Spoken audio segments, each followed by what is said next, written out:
Okay, You Can't Swim in Cowboy Boots, Chapter 6, For All Boys Aren't Blue, by George M. Johnson. He starts off the chapter talking about family trips and how his family was going to Texas or California. California. So in that story, do you have any family trips, memorable moments with your people? Just one, like your most not all of them. No, it wasn't like all of them, but no, I will say it's relatable because just like George, a lot of my trips were with my grandma. We were traveling. Really? Yeah. My mom was like working or at the church doing something, but we were traveling on the road, and then most time was like going to go see family and stuff like that. I remember a lot of trips to DC with my mother, going to go see her sisters and stuff like that, which again made me think like family's important. My grandmother and her sisters and stuff. But it just made me realize family's important and stuff like that. That was like the bulk of my trips. Everything else was like pretty much like in state. And I remember one trip to like Florida, maybe some to like South Carolina, but I didn't. Your most memorable trip? Most memorable. It had to be with family? Your most memorable trip when you were younger? Most memorable trip when I was younger. Now, he's talking in the context of family, so I'll say in the context. Right. I mean, again, I think for me, it was probably, like, most memorable trip as a child with family was probably going a trip to DC. And usually, same thing like me and my sister trying to do now, like, you know, we spent some time with my mom one year, and then they spent time with us. So I remember a trip that we traveled to DC, and we usually go over the holidays, and we went for Thanksgiving. Nice. And baby. Take you down. Hallelujah. I can still taste that food. Ooh. My God.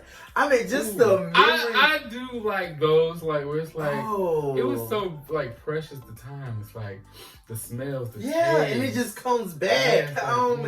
Just that over the holidays. And it was just a big thing. And again, y'all went for, you said Thanksgiving? Thanksgiving. So, I'm thinking about the... That is my favorite holiday. You like Christmas? I like both. Thanksgiving gonna do it for me every time, even though they're both very, very similar. Even though we don't celebrate Christmas or Kwanzaa. It's the black one. I was just gonna say like the coordination of just seeing, you know, we in town, which it was nice because like that's the family from North Carolina, blah blah blah, or the part of the family that was in North Carolina. And most of my grandmother's sister lived in DC or Virginia and all that stuff. Is your grandmother from Virginia? Or are they from? That's a good question. I feel like I don't really know. As close as you are to your grandma, I feel like they were from down here, but they moved up there. I gotta find this stuff out. I know about my grandparents. My mama's my daddy's mom. You know what? I was gonna say you and my sister, but you know what I think it is? It's the oldest child type syndrome thing. Oh, as a young child, it's like, child, I'm here, I'm existing. Because my brother does say that, because I know a lot more of the family like information than they do. My sister, historian. Historian. Me, I'm like, I'm here, I'm queer. What's up? I mean, I be wanting other things. I'm like, it's so interesting. That's like me. Yeah. I'm like, I love that family shit. But that's why I said, like, with my sister, oh my God. Like, but that's why I said I did learn from my... Because I'll be like, I don't even know your family, but tell me about Uncle Joe. Yeah. And Auntie Tina. Yes. But I don't even know these people. I was going to say, I think that's what I appreciate about my sister, because my sister did recently teach me about learning those things about family history. Is like, you get to learn more about the person. Yeah, I know. And it literally tells you why this person's like this versus whatever. But because I'm doing that with my grandma now. Oh, my lady has been through the things. Like, and then you realize that it was repressed. It's so much repression, but it's like, it's so many layers. Because I'm like, you're a black woman. You're a black woman. Enough. That's enough. Alone. That's and enough. Then it's so many layers. But anyways. Yes. Right here. I was going to say that it was Thanksgiving. I was going to say, I think that for me, that particular year that I'm thinking about, because I remember like it was a lot of family that was still alive, because I think now some of them passed away. But that year solidified me loving this particular trip. Solidified me loving upside down pineapple cake. And then there was a debate about... But you know what mine was? I know you'll enjoy this. You know what mine was? at church. Oh, Sister Michelle. Yeah, I think you told me this. She made it one time. I said, What is the cake like? But it's moist. It's sweet. It's even got a little fruit in there. Give you a little bit of healthy, just a little nudge of health, and this little cute ass chili. I said, these are all the things. Bam! These are all the things.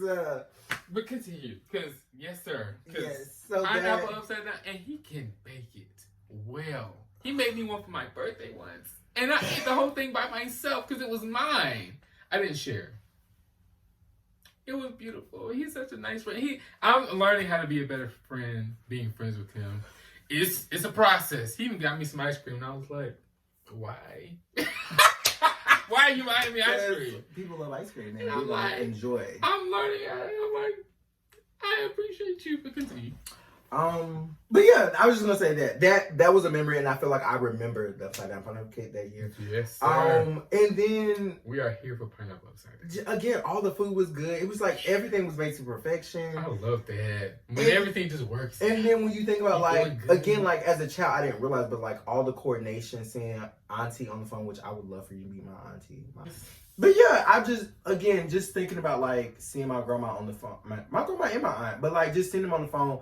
And not really realizing like what they're doing, and it's just like coordinating what time you coming, what time, and it was just like. But by the time that plate was made, guess what? It worked out. Guess what? By the time that plate was made, and guess what he told me the other day? Because this is a perfect example of this testimony of this prophetic word. He said, anyhow. Oh my God, child. Klidiyasahaya. And I got that. Because I'm like, she didn't nobody know how. That woman don't do nothing to nobody. She just be like, I'm gonna make good music, make it feel good. Give good music. She be good. Literally BEYGOOD. Hello. She be giving out stuff. She be like, when she was in Houston, they just feel something else. I'm just trying to be good in my spirit. I know it's a bunch of shit going on around here, but there is a bunch of haters, and they don't know, and they don't understand because they are not whole within themselves. My God. Continue. That's a word. But yeah, that was just it. Like, again, food, family. And I always attribute that time when I think about it, because thinking about Black pop culture and Black cult classics, it made me really feel like, without the drama, soul food. Yeah, you always say that. Yeah, like that. Just that coming together is like, we got stuff going on. And it was love, and it was just like, we was just playing, and it was just, everything was good. Like, I love those. That was warm and fuzzies. But for mine, my most memorable one, that isn't really, because my family is not big. But one of my close, best memories from when I was really young is when we used to go visit my grandparents after, because we lived with them while I was growing up, like baby to maybe toddler, 3, 4. We lived with them because my mom was young. Mm-hmm. They moved, and my mom was like, we're not going to move with them. Who moved? My grandparents. Oh, okay. And my aunt. They moved to Detroit. Mm-hmm. And my mom was like, we'll just stay in Charlotte. And I was like, why? Why wouldn't we go live with them? I love those people. These are the people I know. She was like, we'll stay here. I want to be an adult. I want to take care of my responsibilities. I'm like, girl, why they gotta leave? I was really upset as a child. I was like, what do you mean y'all are leaving? And you can leave me with her?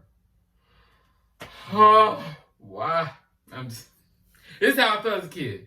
But despite them leaving, of course, we visited. So this is me as a child being on a plane for the first time.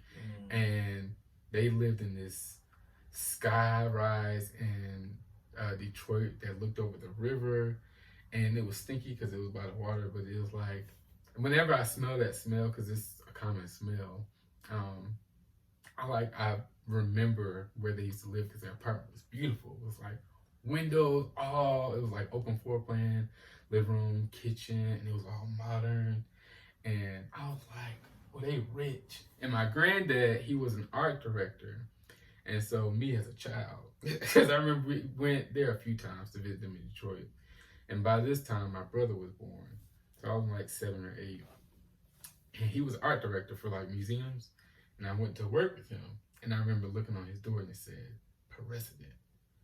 So I went home because I done read on the door that my granddad was the president. I said, my granddad's the president of Detroit.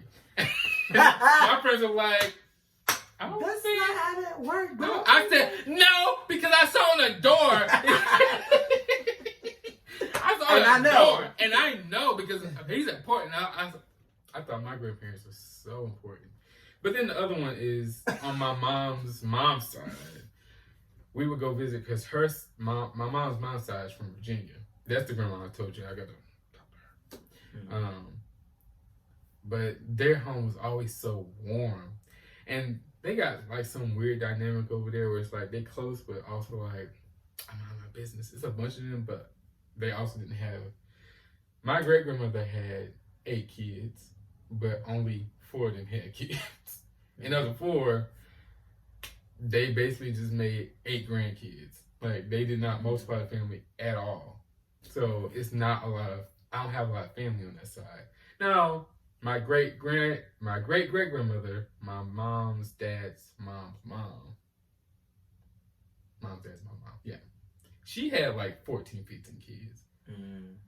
But due to some like weird family drama, we don't know none of them. And their descendants, that is. I know like, and when I say like a single % of like some cousins, but that's it. That is it. Of the 14 children that my grandmother had, I know one child's son's kids. At all of them. Some weird family drama. So it's like, so I cherish my family memories a lot because I didn't have a lot of family, which added to my experience with the friends singing, blah, blah, blah. Anyways. I had too much family. Do you know how to swim? Do I know how to swim? I mean, I know the answer, but you know. Not the best. No, not really. Yeah, because I was like, you don't like water. Because I think you said. Like I thought you said. I like water. Maybe there's Omar then. I probably haven't been in a while, but I thought that was water. like a fear of like someone just dropped you in the middle of the ocean. Was just like me? Yeah. No. But I do have a story that I don't know what park we went to, but my mom talks about how like they let me slide down. In like a water park? Yeah. And I guess she felt like I was too young. And I don't know if I had on floaties or not, but like she jumped in after me. One thing your mama gonna do is fall for you. But she's looking for me frantically, and by the time she like gets her footing and looking like freaking out, I'm up there looking at her like, what you doing? What are you doing? So she love her kids. Oh, she's such a mama bear. But she's such a mama bear. It's funny that the whole swimming story, the memory that I have about water and younger was, of course there was no. I just told y'all we grew up in the projects. There was no park. There was no pools in the projects or whatever. I gotta drive somewhere. But not even, child, well, my mother was not gonna waste no gas on driving us nowhere. But as much as she loved us, but we did have a pool that was quote unquote in walking distance. Okay, was it a somewhat pool? Walkable distance? I'll say that, right? Because we was tired by the time we got there. Tired, but I know that made that pool even better. Honey, but the walk back, But yeah, the walk back was tired, but so by you get some good but by the walk back, it was like, okay, we done enjoyed ourselves. We had a good time. I remember going to this pool with my sister. I wish my sister's a historian. But yeah, I think it may have been 50 cents to get in. We would come with our y'all were responsible.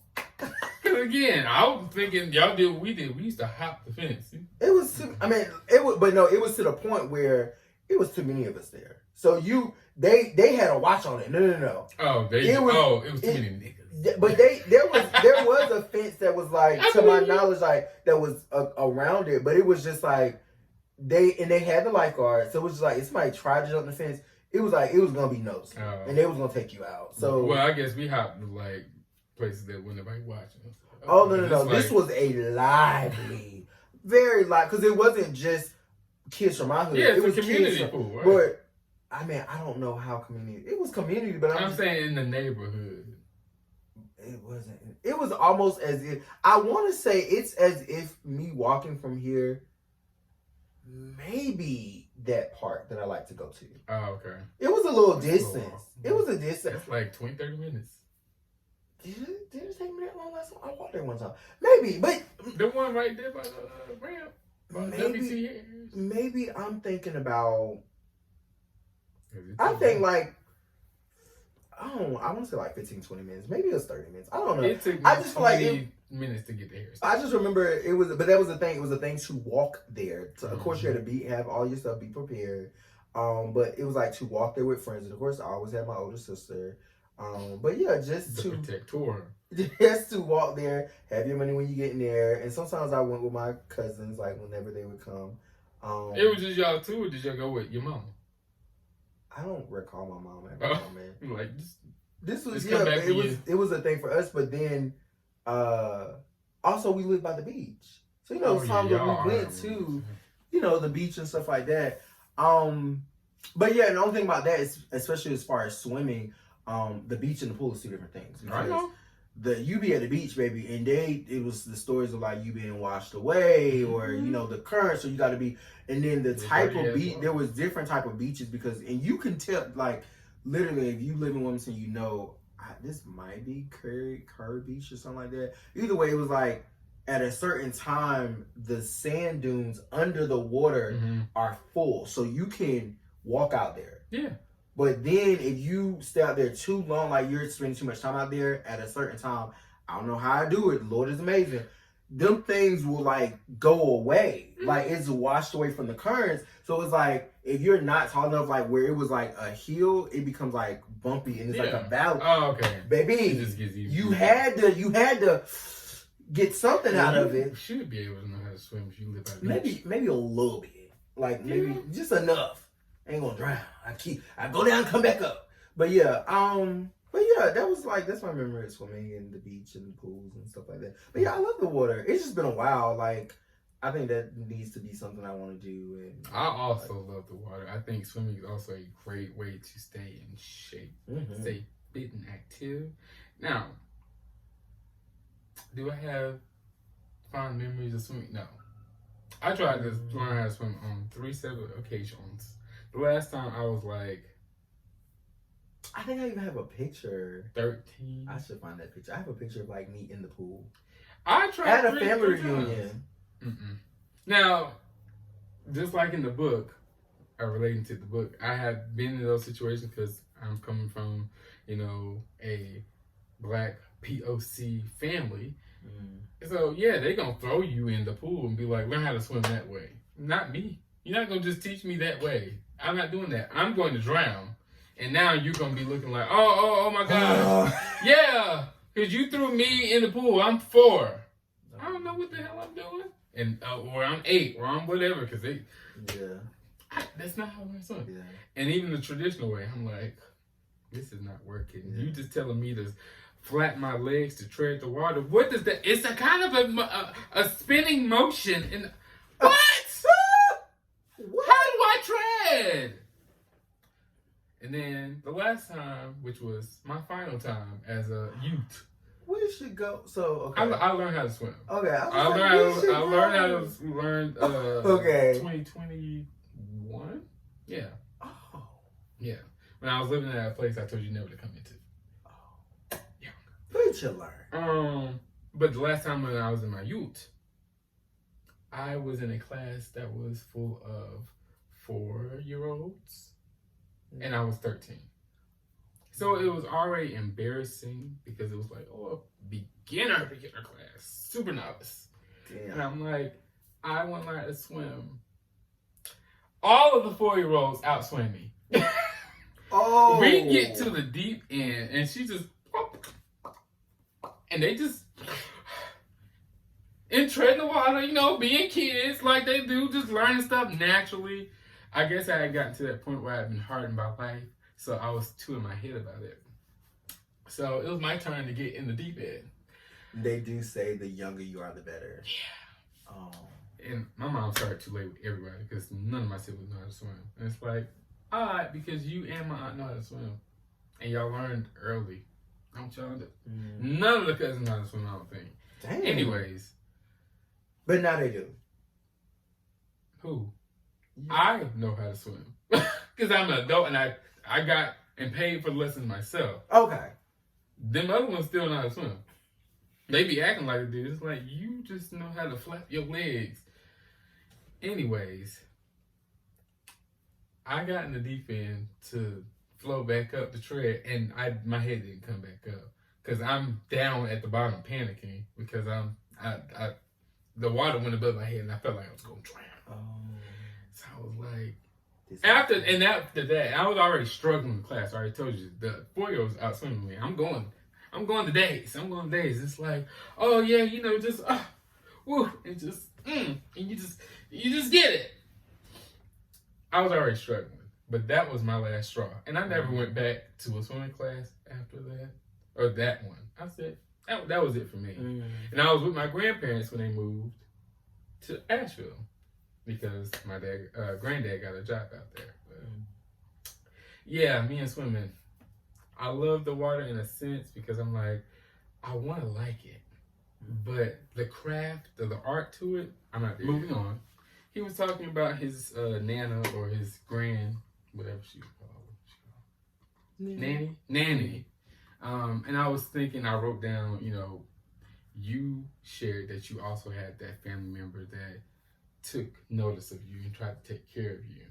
Aside from your mom, because I think your mom did a great job with that, but nanny for him, because his parents also took a great job of him in the book.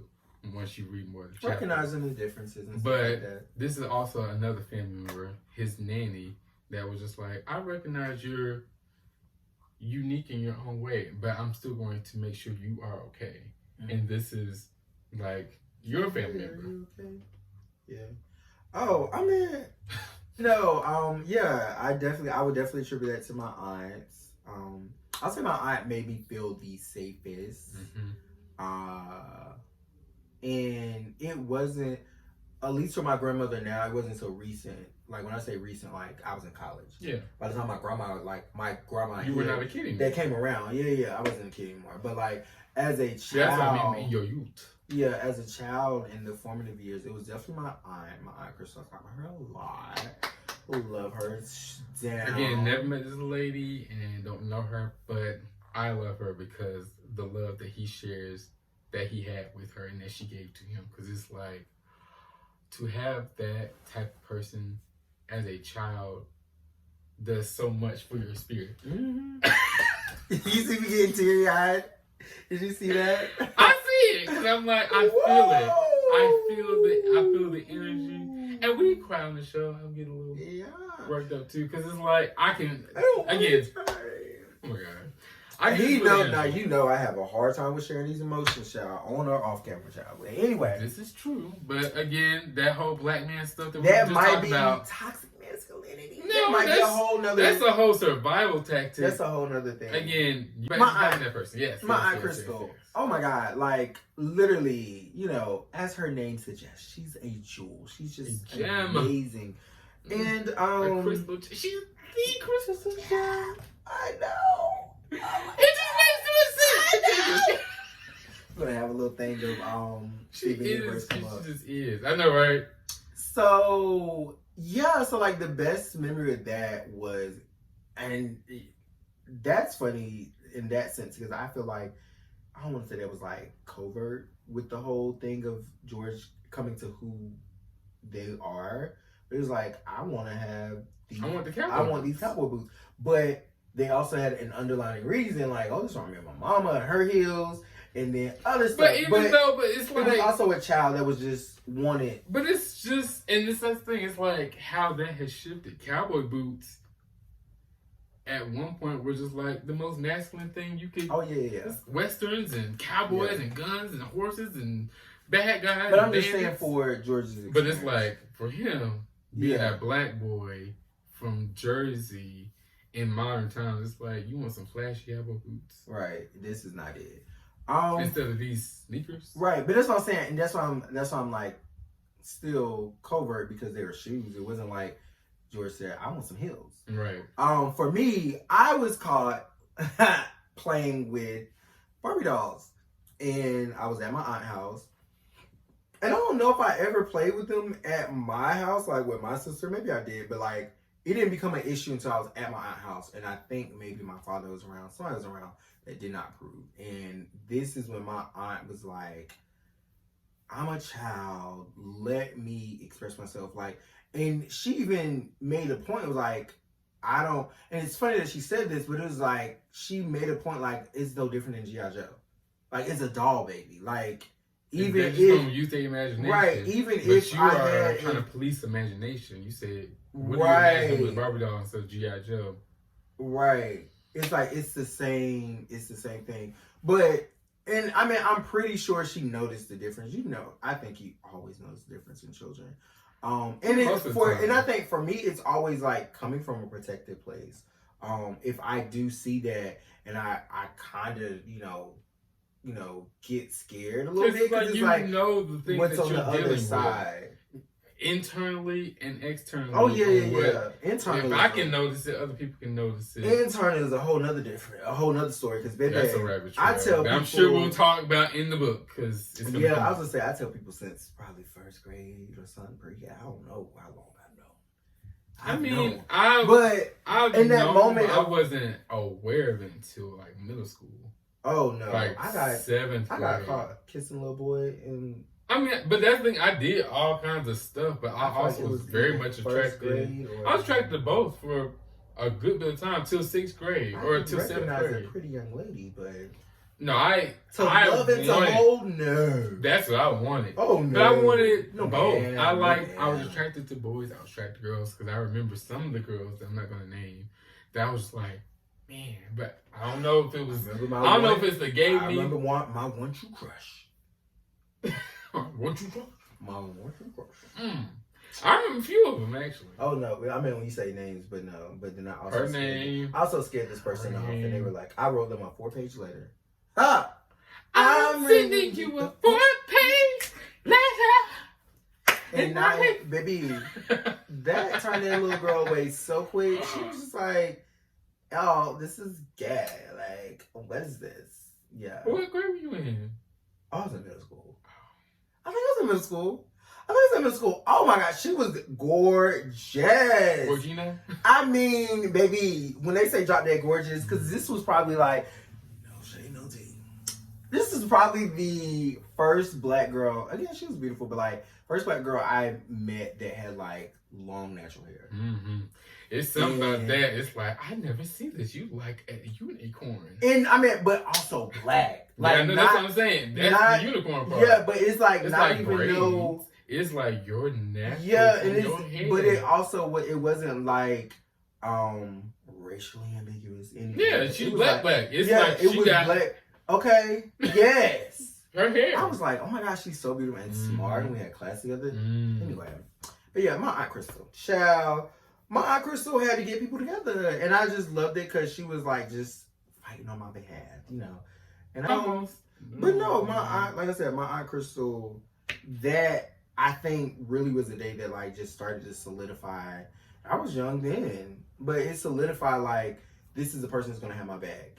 And it was always like she didn't play about church, she didn't play about anything like that. And I mean, I was like, I love the Lord, like like most of the little cakey, we love the Lord. Hallelujah. I mean, I wanted to go to the Bible.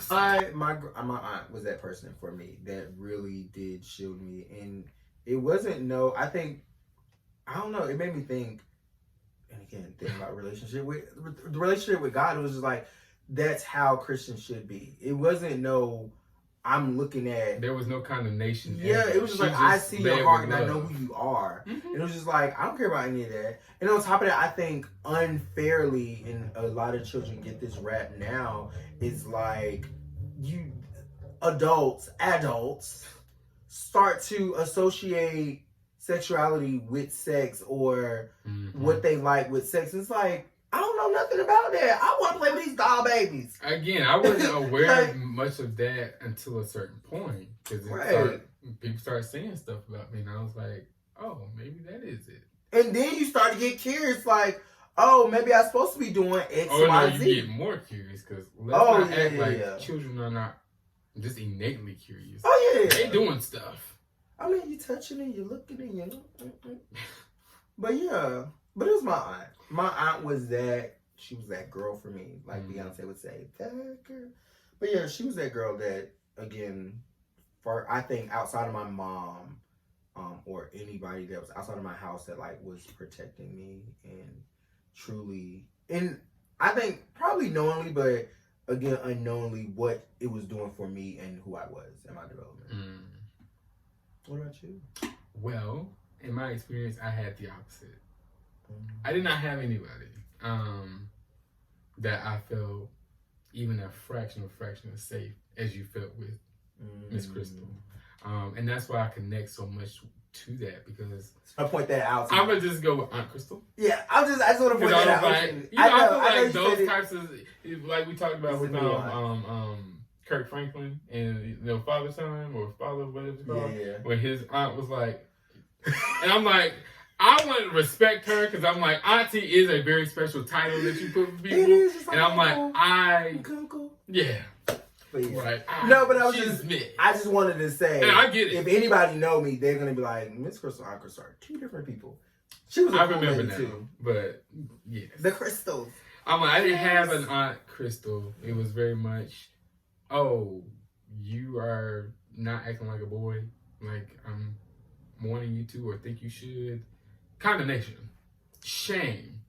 And it's like, that's what I said. Don't forget, I grew up in the church. No, I'm not saying we didn't experience the same thing. I'm saying you still had a safe space to feel that you could express yourself without any shame, But my mom, as much as I love and give her respect, she was the evangelist. Okay. And the closeted one. So before, say it. Say the things are the things. But, and even, I mean, maybe one day I could see her being on the show one day. Why not? But like, before she knew it, we talked about it. And I mean, she could corroborate the story. She had feelings of her own, but she grew up in the South. In the church. I was about to put those two together. In the South. But she grew up in the South in the church, and she just like, I have to condemn myself. I have to put my flesh in its place because this is not right. And before she got to a place where she was comfortable, she was pressuring me like, you can't do this, and this is not good, and you're not my son, and blah, blah, blah.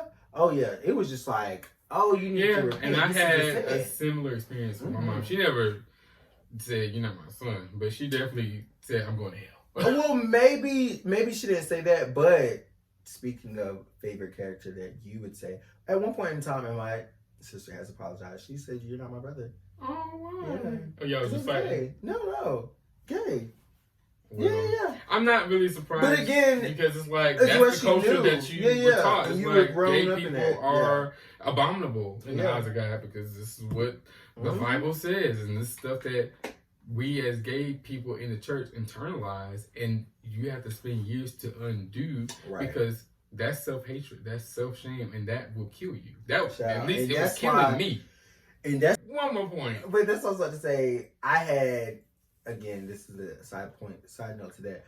When I had therapy one time, that was a very opening point to talk about the connection with church and sexuality and how it all intertwined. And yeah. But go ahead. I'm sorry. It was some heavy stuff. Do you feel like, I know you said you didn't have that person. How do you think your life would have been different? Well, let me not say that. That is absolutely not okay, so true. What came to mind? My granddad. Okay. Now, was there ways that, okay, so he wasn't on an Aunt Crystal level in terms of him having space for me anyhow in that way, but the love was always strong. Yeah. And although he never shamed me for what I'm sure everyone has known forever, my sexuality. Did that ever make you mad? When people be like, oh, I knew? Not really. Like, when I told you my brother and sister, when I told them that, my brother turned to my sister and was like, I told you. But maybe it's also the culture of, because it's not even the Cube culture is just like, Y'all be knowing, but y'all be trying to like force it out of people, and y'all know that don't work. But I guess because or at least during our time, back in our day, it was just like, it was never quote unquote acceptable. So it was like we were having to quote unquote not be comfortable with ourselves. But then they're like, I always knew something was, I always knew. And it's like, I always needed a little shit in the tank. Right. And it's just like, well, if you knew, why not make my life a little bit better? Because we thought your life was abomination. That's the thing. It's like, make what better? You need to repent for being the way that you are. And it's like, little do you know, I didn't. Child. Because I'm like, that's a whole nother conversation. Really when I tell you, because there's so many sides to that. That's so many. Yeah, like don't get me wrong. I love who I am, and this whole reckoning with church and who I am. I'm like, the Lord know I didn't choose this. These feelings that are in my body and my mind and my heart, that was before sex. That was literally, now sex just solidified it. Sex was the pour the concrete up here. We are making a road to heaven. Hallelujah. But these feelings was before I even knew what sex was. So that's my thing. I'm just like, child, that little boy look cuter than I don't know what. Cuter than a button. And that's all I knew. Like, oh, I'm attracted. I didn't even know what attraction was. Yeah, again, like, as most is kids cute. do, they just and I want to play with this person more than I have energy towards this person. Okay. It's like, I want to play with this person more than I want to play with that person. Yeah. And it's just... And I'm like, I don't know why. I don't Right. know why I want to play with you more, because I'm not thinking about sex. Sex was never an option. It was just Right. like, And that's, I'm just attracted to you. Right, and that's why I say I think it's so weird when adults attach sex to children that know nothing about it. No matter what, especially because, before they get to that point. Well, it's corrupted into this thing, but the reason for that, at least in my theory, is because there's so much corruption that happens to children from other adults. So it's like, because other adults sexualize you, we have to keep you aware of sex because people will try to harm you in a way. So it's like, that's why there's this hyper focus on sex, because people sexualize kids all the time. Yeah.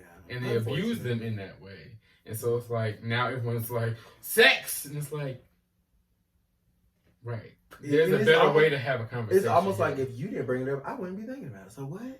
What is sex? But it's like, that's the thing. Trying to beat the abuse before it happens. Yeah. In a sense. That's why I say it's kind of corrupted, because it's like you're doing a lot more trauma in that way. But it's like, let me tell you about it before it happens, then you're like really confused. It's like, because again, there are people, men and women, or they and them, that target children because they don't know a lot and they are innocent and they're easily to manipulate because they're still learning how to exist and live. It's a weird thing. But yeah, my granddad he gave me some space there, but he was not around enough for me to feel that for it to solidify. It was always fleeting. I gotta get around sometimes. It's like, okay, I can be embraced here, because he was very affectionate. But then again, my grandparents used to move. We moved a lot, but we always moved in the same city. They in South Carolina, North Carolina, Michigan, Pennsylvania, back North Carolina. That's like Virginia. Yo, we need you. I need you here. I need you here. Because I'm like, dang, you gonna leave me with this lady? And again, I love my mom. I do. But she knows she's crazy. She's the one that everyone call on if they need something to happen. Like my sister. Yeah. She is most definitely that. And if they met, she would probably eat her up. She'd be like, my girl, we need to, this is my sister. I love her. She eat her up. But yeah, I would say that. But again, it wasn't anything that was constant to where I felt safe, period. Because a lot of times I felt very alone and felt very in much despair, weary because of my existence. But we worked on self-love and we're still working on it. So last thing here, was there ever an item that you just like to wear a lot, like him with his cowboy boots? Was there just it doesn't have to be anything that ostentatious or flamboyant. Those are two different words that are not synonyms. But it's something that it was like, this is my thing. I'm wearing this. For me, it was a gray jacket that I wore throughout all the seasons in middle school, which my mom hated because I wore it all the time. It was just my gray jacket. I loved my gray jacket. And I wanted to wear my gray jacket. And another thing, the pattern stripes. I've always loved stripes for some reason. Wait, so question. Are your stripes always long or horizontal? I was a horizontal person. I have. I mean, I like stripes in general. I like stripes too. Maybe that's another cute thing, but I have clothes with stripes in them. Cubisms. Right. I mean, if you don't have one, that is okay. No, you know what I think about, but I also thought about this in the terms of, because when I first started going to school or doing school in general, I was around a lot of white people. You were in Wilmington. Right. But I ended with black people. It depends on what side of town you go. Oh no, I went to 6 different high schools. That's a whole nother story. I went to Eastman. Well, yeah, I remember. And I ended up graduating at a black school, not in Charlotte, but at another place. I remember you told me a little bit of but things. So there's two things, and I remember these things very clearly. And again, my sister could corroborate this story. My mom can tell you. I was not that child, especially that boy, clearly, that was like all the other boys, and I didn't have necessarily my cowboy boots. I was able to express my way with clothing, and I think a part of my mom should be appreciative, but I remember different things, like I would just like different patterns and bright patterns and like just different things. My colors wasn't muted all the time, not like they are now, but it wasn't like it wasn't like black or a fresh white crispy tea or something. It was just like, I like bright colors, I like colorful things. And I say the whole thing about the shoes was, like most kids, they wanted some J's. I didn't want no J's. I saved my mama some money. To be fair, I've never cared about shoes. I didn't care about shoes when I was young, and I still don't care about shoes now. But see, I wear these. But see, all the time. A chancla. But that's the thing. Look, I ain't got no shoes. Nope. But that's the thing. Like, my mom was pressed about it. And she was like, I want to get you these. And I was like, I don't want those. That's how my dad was. So I picked some shoes that I like, and she let me pick my shoes. I remember picking. I only know this brand is still around. I picked some lugs with the Z. Ooh, those are old. Lugs. I'm old. Geriatrics, we know. Yeah. I picked lugs, and I thought they were cute. Ooh. I feel like it was another shoe that I liked as well. I can't remember, but it was the lugs. But the other shoe. I ain't seen those in like I don't know if I still own 2 decades. Probably, honey. I'm about to start collecting. But the other shoes that I liked was that I would say that was the thing. I had some rainbow. Were they rainbow? The flip flops. Oh yeah, those too. Oh, because I think they still make. But it was Wilmington and like Walmart or Dollar Tree. It was Wilmington. It was Wilmington, and it was like white people. So all they wore. I didn't have the rainbows. What are they called, rainbows? The flip flops. Yeah. So yeah, I had a pair of rainbows, and then I got the rainbows that were like UNCW. So I just knew I was that boy. Okay, I wore those things out. So. Yes. Yeah. I mean, that is a white shoe. That is a white shoe. Listen, white. I didn't know because I was around them. Assimilation, but a lot of it wasn't just. But I think that for most people, we're like, them 10 we can tell that he's not like us. But yeah, anything else? I guess that type of expression is. But that was chapter 6. I'm gonna have to cut it up because I'm just a movie. I'm Jeremy. And I'm Akeem. And I gotta go to the bathroom.